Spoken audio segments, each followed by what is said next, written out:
بسم اللہ الرحمن الرحیم۔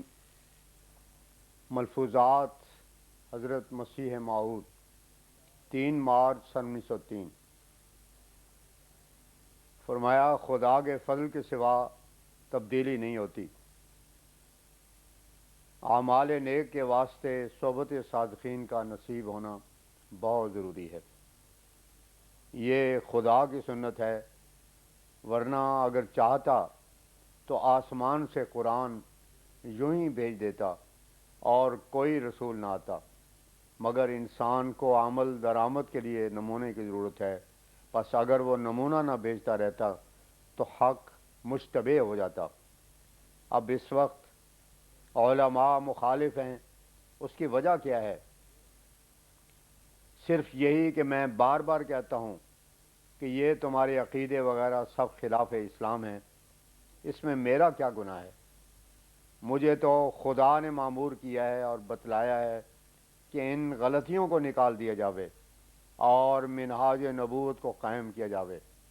اب لوگ میرے مقابل پر قصہ کہانیاں پیش کرتے ہیں، حالانکہ مجھے خود ہر ایک امر بذریعہ وحی و الہام بتلایا جاتا ہے۔ ان کے کہنے سے میں اسے کیسے چھوڑ دوں؟ ان کا عقیدہ ہے کہ جب مسیح آوے گا تو جس قدر غلطیاں ہوں گی ان کو نکال دے گا۔ اگر اس نے سب کچھ انہی کا قبول کرنا ہے اور اپنی طرف سے کچھ نہیں کہنا، تو پھر بتلاؤ کہ اس کا کام کیا ہوگا۔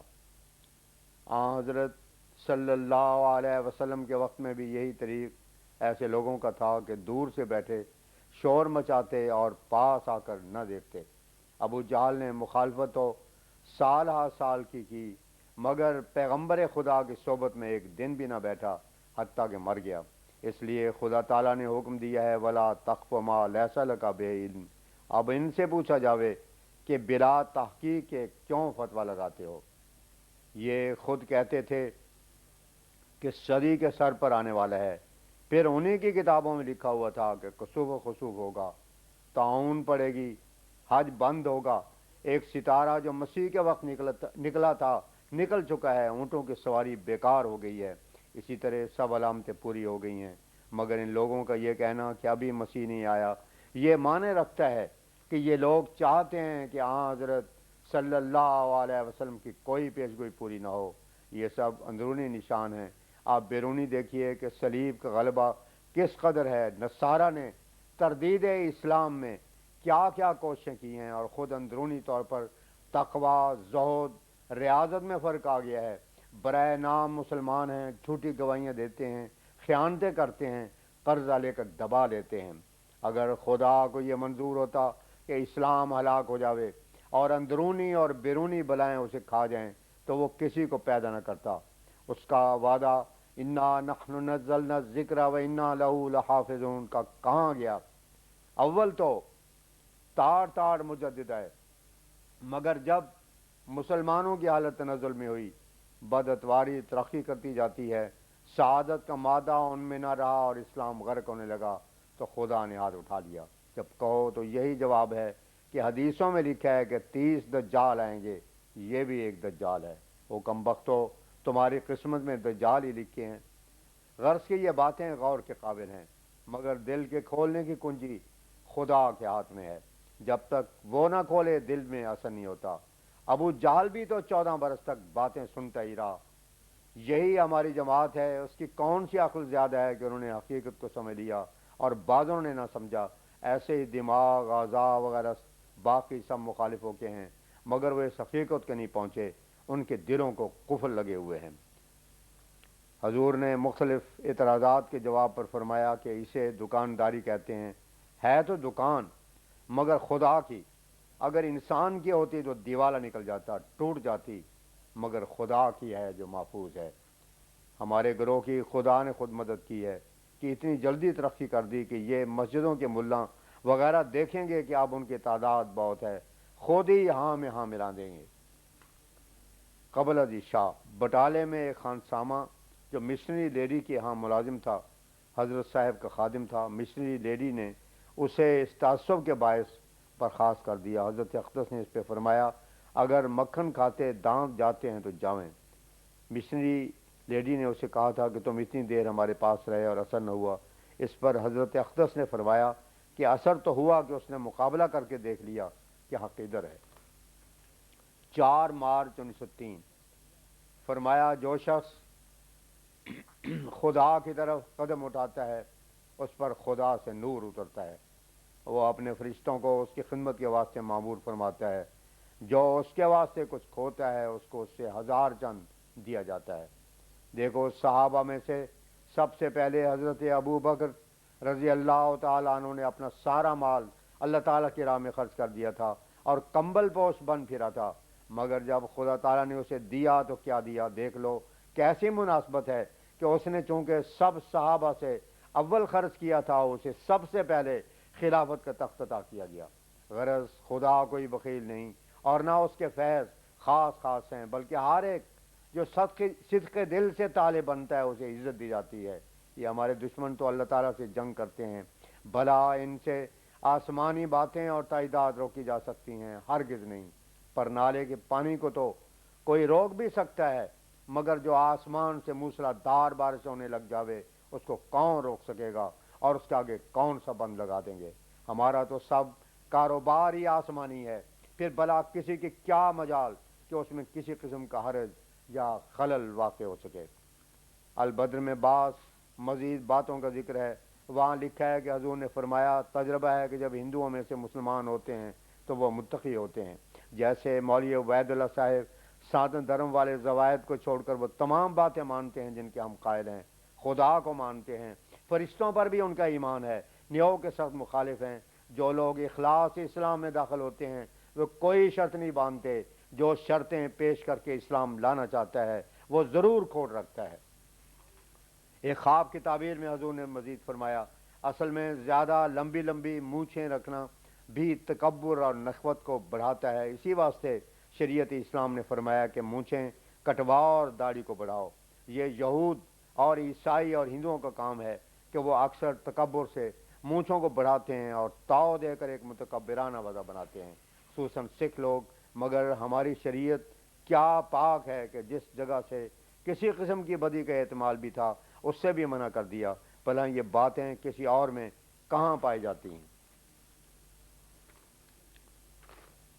5 مارچ 1903 دربار شام فرمایا خدا تعالیٰ نے یہ بات میرے دل میں ڈالی ہے اور میری فطرت میں رکھ دی ہے کہ جب کوئی دوست مجھ سے جدا ہونے لگتا ہے مجھے سخت قلق اور درد محسوس ہوتا ہے۔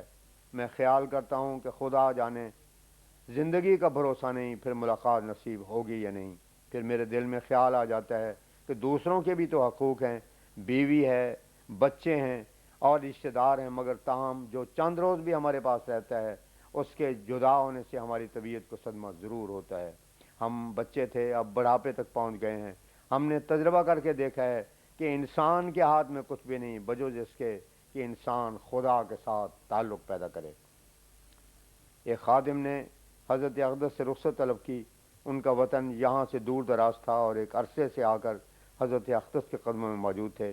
ان کے رخصت طلب کرنے پر حضرت اقدس نے فرمایا انسان کی فطرت میں یہ بات ہوتی ہے اور میری فطرت میں بھی ہے کہ جب کوئی دوست جدا ہونے لگتا ہے تو میرا دل غمگین ہوتا ہے، کیونکہ خدا جانے پھر ملاقات ہو یا نہ ہو۔ اس عالم کی یہی وضع پڑی ہے، خواہ کوئی 100 سال زندہ رہے، آخر پھر جدائی ہے۔ مگر مجھے یہ امر پسند ہے کہ عید الاضحیٰ نزدیک ہے، وہ کر کے پھر آ جاویں۔ جب تک سفر کی تیاری کرتے رہیں، باقی مشکلات کا خدا حافظ ہے۔ فرمایا ساری عقدہ کشائیاں دعا کے ساتھ ہو جاتی ہیں۔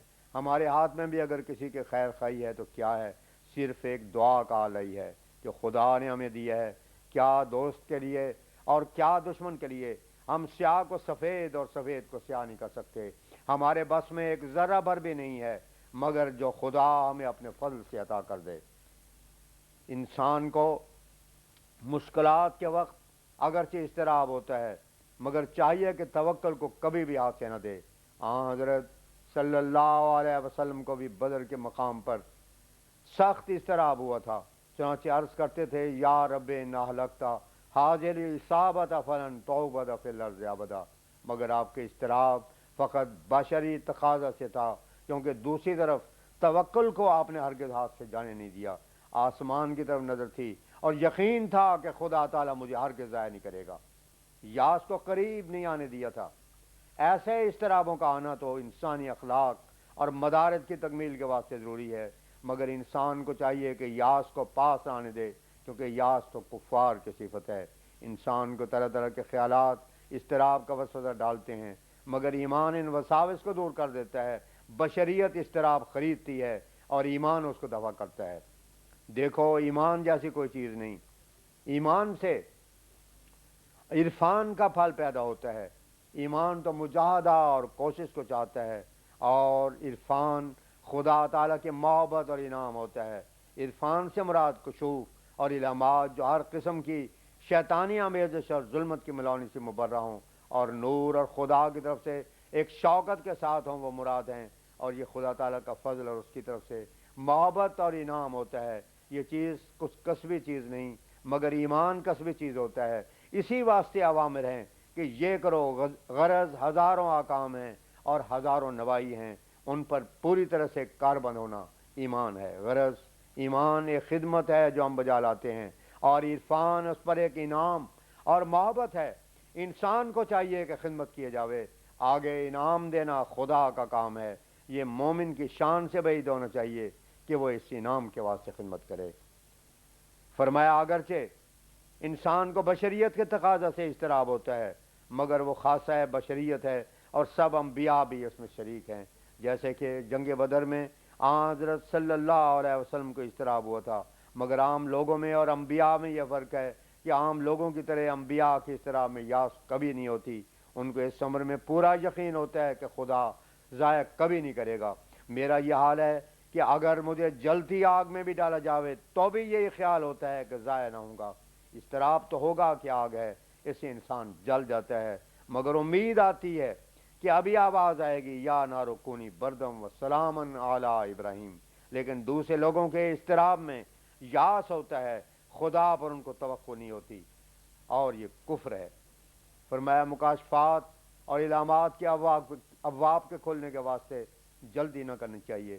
اگر تمام عمر بھی کشوف اور علامات نہ ہوں تو گھبرانا نہیں چاہیے۔ اگر یہ معلوم کر لو کہ تم میں سے ایک عاشق صادق کی سی محبت ہے، جس طرح وہ اس کے ہجر میں، اس کی فراق میں بھوکا مرتا ہے، پیاس سہتا ہے، نہ کھانے کا ہوش ہے، نہ پانی کی پرواہ، نہ اپنے تن بدن کی کچھ خبر، اسی طرح تم بھی خدا کی محبت میں ایسے محو ہو جاؤ کہ تمہارا وجود ہی درمیان سے گم ہو جاوے۔